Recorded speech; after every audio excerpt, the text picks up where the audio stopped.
आज मैं एक हॉरर जॉनर की मूवी को एक्सप्लेन करूंगा जिसका नाम है डेथ ऑफ मी।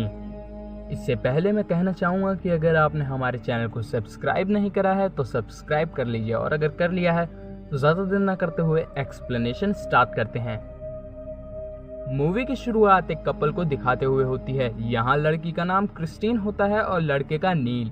ये दोनों एक आइलैंड पे घूमने आए होते हैं। अब मूवी के स्टार्टिंग में क्रिस्टीन को दिखाया जाता है जो अपने रिजॉर्ट के रूम में सो रही होती है।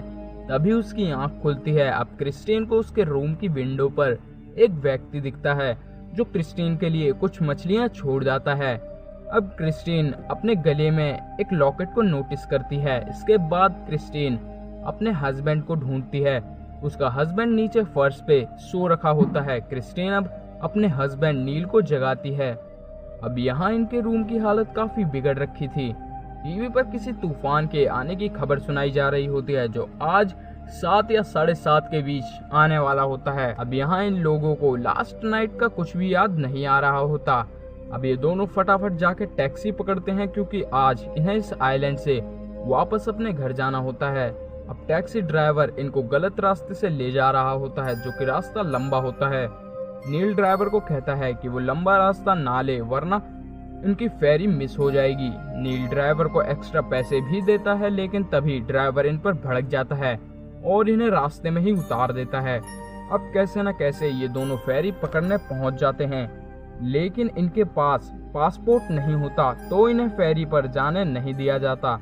इन दोनों को बिल्कुल भी याद नहीं आता कि इन्होंने अपने पासपोर्ट्स कहाँ रख दिए हैं। अब रिसेप्शनिस्ट इनसे कहती है कि अगर ये फेरी छूट गई तो ये शाम 7 बजे वाली फेरी भी पकड़ सकते हैं। तभी नील रिसेप्शनिस्ट से पूछता है शाम को आने वाले तूफान के बारे में।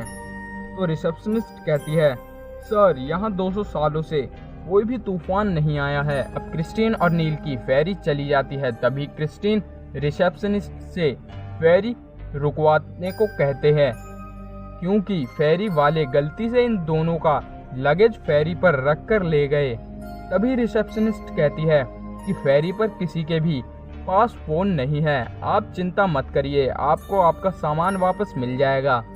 अब क्रिस्टीन और नील दोनों रिजॉर्ट वापस आ जाते हैं।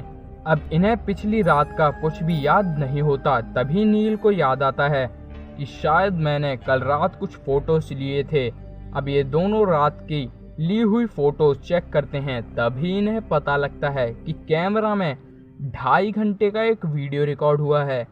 अब नील इस वीडियो को चलाकर देखता है। यहाँ ये दोनों एक बार में थे जहाँ ये मैजिक आइलैंड नाम की एक ड्रिंक पीते हैं जो मैडी नाम की वेट्रेस इन्हें सर्व करती है। इसके बाद मैडी क्रिस्टीन को एक लॉकेट पहनाती है फॉर गुड लक। अब ड्रिंक के बाद क्रिस्टीन को चक्कर आने लगते हैं, जिसके बाद ये दोनों बार से उठकर चले जाते हैं।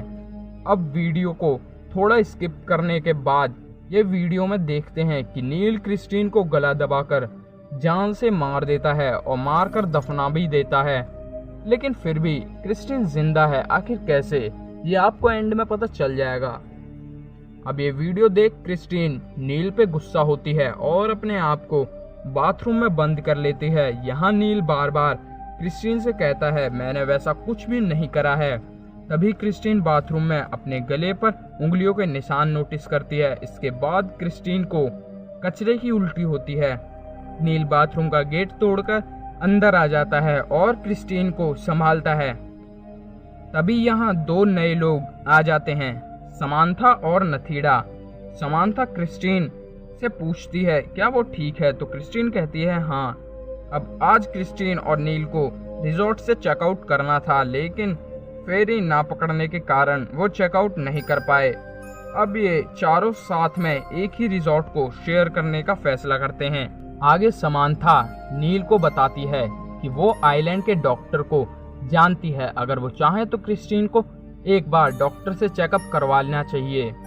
अब ये डॉक्टर के पास चेकअप कराने जाते हैं। यहाँ नील डॉक्टर से कहता है कि हमने कल रात एक ड्रिंक पी थी और आज क्रिस्टीन को कचरे की उल्टी भी हुई थी।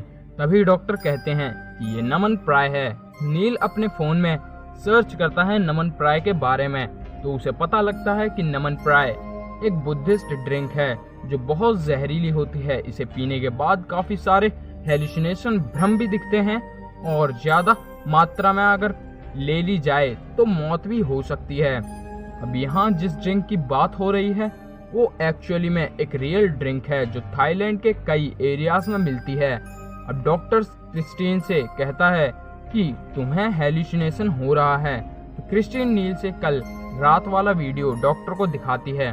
डॉक्टर इस वीडियो को एक हॉलीवुड मूवी का सीन मानता है और इन पर विश्वास नहीं करता। अब डॉक्टर क्रिस्टीन को कुछ दवाई लिख कर देता है। तभी क्रिस्टीन को कुछ बच्चे दिखते हैं जिनके मुंह और आंख पर टेप लगी होती है। अब ये दोनों एक कैफे में बीच किनारे बैठे होते हैं। तभी वहां से एक फेस्टिवल मार्च गुजरती है। आगे एक लड़की इनका ऑर्डर लेने आती है, लेकिन वो क्रिस्टीन के लॉकेट को अजीब तरीके से देखती है, जिसके बाद उसका बॉस वहां आता है और उसे वहां से हटा देता है। अब क्रिस्टीन उस लॉकेट को उतार देती है। नील उस फेस्टिवल परेड की फोटोज क्लिक करने जाता है क्योंकि नील इस आइलैंड पर इसी फेस्टिवल के ऊपर आर्टिकल लिखने यहाँ आया था। अब नील के जाने के बाद क्रिस्टीन को फिर से वॉमिट आने वाली होती है। क्रिस्टीन कैफे के बाथरूम में चली जाती है। आगे क्रिस्टीन के मुंह से एक सांप निकलता हुआ दिखाई देता है। दूसरी ओर नील फेस्टिवल परेड का पीछा करता है। तभी वो एक नाव पर एक लड़की की तस्वीर को देखता है जो क्रिस्टीन की तरह दिख रही थी। नील उसकी एक फोटो खींच लेता है।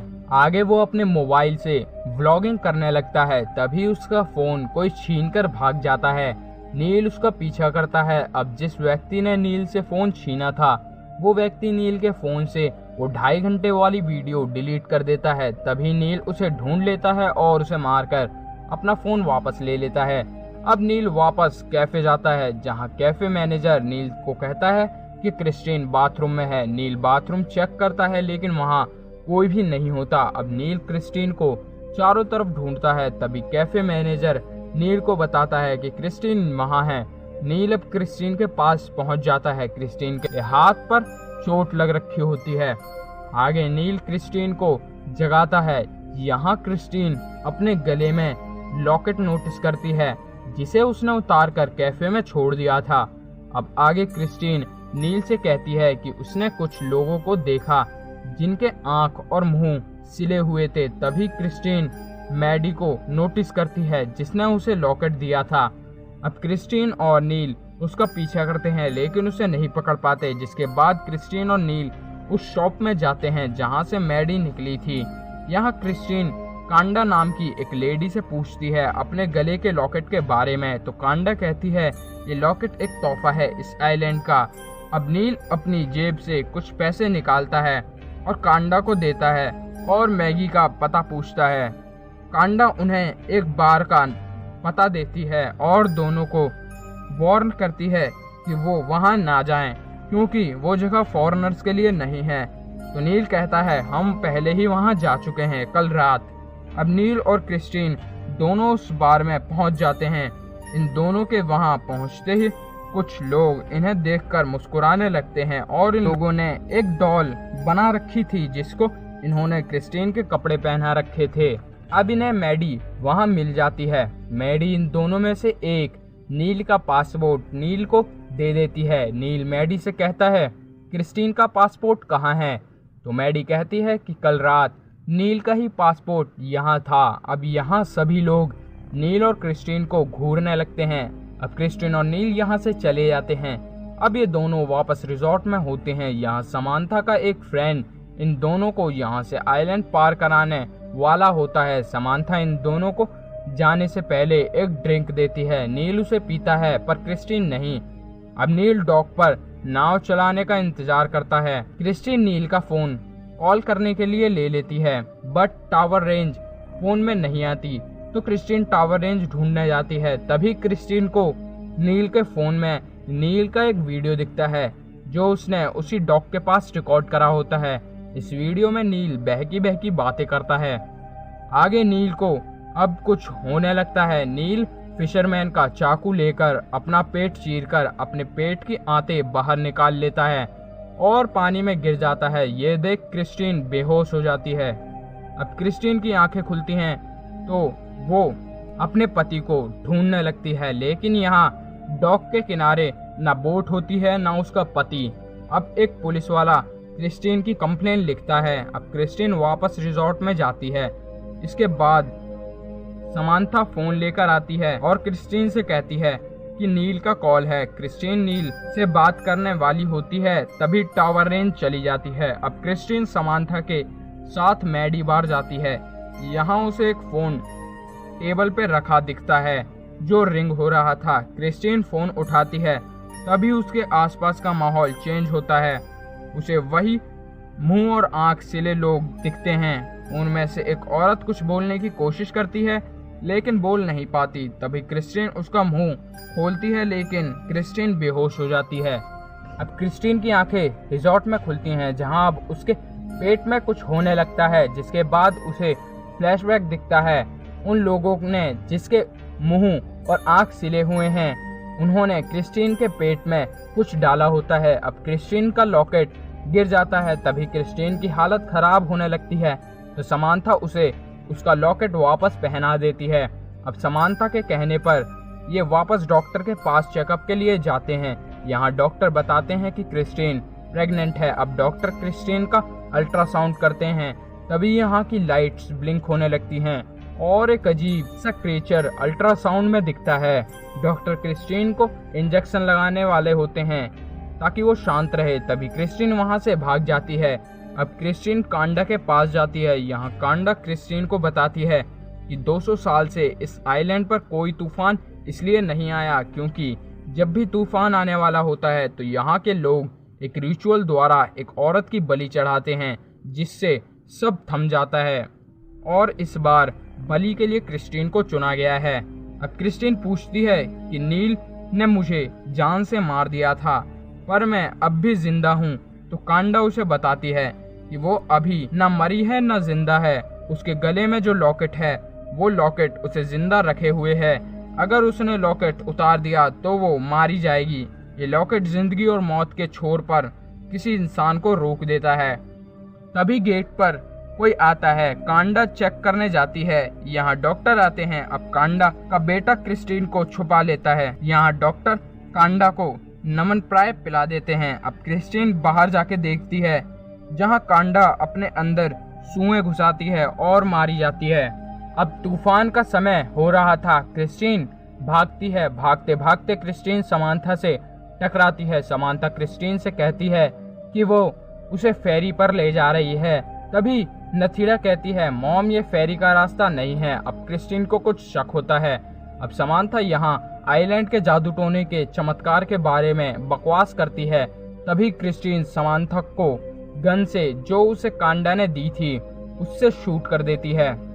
अब क्रिस्टीन भागती है, तभी कुछ लोग उसे पकड़ लेते हैं और रिचुअल परफॉर्म करने ले जाते हैं। यहाँ क्रिस्टीन पर अब रिचुअल परफॉर्म करा जाता है। उसकी आंख सिली जा रही होती है। तभी क्रिस्टीन अपनी रस्सियां खोल जान बचाकर वहां से भागती है। अब ये लोग भी उसके पीछे भागते हैं। क्रिस्टीन भागते भागते बोट पर पहुंच जाती है और बोट लेकर निकल जाती है। अगली सुबह तूफान इस आइलैंड को पूरी तरह बर्बाद कर देता है। यहाँ 200 साल से कोई तूफान नहीं आया था, लेकिन आज तूफान इस पूरे आइलैंड को बर्बाद कर देता है। अब क्रिस्टीन को एक बोट द्वारा बचाया जाता है, लेकिन तब तक बहुत देर हो गई थी। क्रिस्टीन मर जाती है। उसका लॉकेट उसकी बोट पर ही पड़ा होता है। आगे कुछ डेड बॉडी दिखाई जाती हैं। यहाँ क्रिस्टीन की भी डेड बॉडी होती है। अब एक व्यक्ति क्रिस्टीन के पास मिला लॉकेट उसके पास डाल देता है। तभी दिखाया जाता है क्रिस्टीन जिंदा हो जाती है। असल में क्रिस्टीन तो पहले ही मर गई है, जब उसके पति ने गला दबाकर उसे मार दिया था। लेकिन जो लॉकेट उसके गले में था उसने उसे मृत्यु से बचा रखा था। एंड में क्रिस्टीन मर जाती है जब उसका लॉकेट उसके गले में नहीं होता। लेकिन जैसे ही एक बंदा इसका लॉकेट वापस उसके पास रखता है तो क्रिस्टीन जिंदा हो जाती है। यानी क्रिस्टीन अब इस लॉकेट को पहनकर जब तक जिंदा रहना चाहे रह सकती है, लेकिन लॉकेट को उतारते ही वो मर जाएगी। अगर वीडियो अच्छी लगी तो इस वीडियो को लाइक कर दो, और अगर ऐसे ही और भी वीडियोस देखने हैं तो मेरे चैनल को विजिट करो और सब्सक्राइब भी कर लो, और बेल आइकन पर क्लिक करके नोटिफिकेशन को भी ऑन कर लो, ताकि जब भी मैं ऐसे और भी एक्स्ट्रा वीडियोस डालूं तो वो आपको मिल जाए। और अगर वीडियो यहाँ तक देखी है तो इस वीडियो को अपना कीमती समय देने के लिए थैंक यू।